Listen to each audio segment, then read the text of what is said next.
শান্তিপাড়া সুভাষপল্লী এবং আমরা চান্দাইপাড়া পুরানা চান্দাইপাড়া স্কুল মাঠে যে একটা বড় ড্রেন তা সিংহভাগ হয়ে গেছে, খুব ভালো কাজ হয়েছে।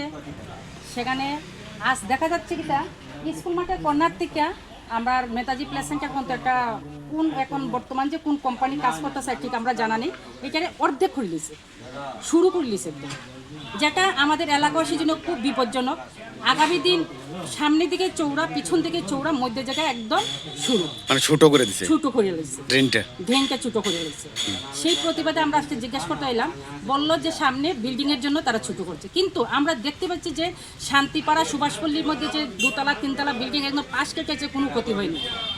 তারা ছোট ছোট স্টেপ দিয়ে তারা ঢালাই নিতে পারতো, জানি না কিসের জন্য করা হচ্ছে।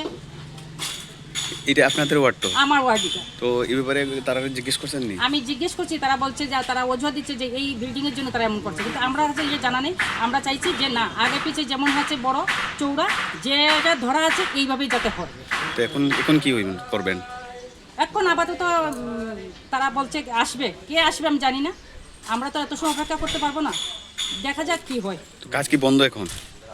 আপাতত তো বন্ধ রাখতে হবে, কারণ শুধু আমার জন্য নয়, আমার ওয়ার্ডের জন্য নয়, একদম 4 নম্বর ওয়ার্ড 8 নম্বর ওয়ার্ড ভিতর দিয়েই ভেঙে গেছে। সম্পূর্ণ এলাকাবাসীর স্বার্থে, যেহেতু সব এলাকাবাসীর স্বার্থে আমরা কাজটা আজকে স্থগিত রাখা হচ্ছে। যদি তারা মনে করে যে 1 ঘন্টার ভিতরে তারা প্রবলেম সলভ করে আবার কাজ আরম্ভ হবে। আমরা চাই না কিন্তু কাজ বন্ধ হতে, আমরা চাই কাজ হয়তো যত তাড়াতাড়ি বর্ষা আসছে তাড়াতাড়ি কাজটা হোক।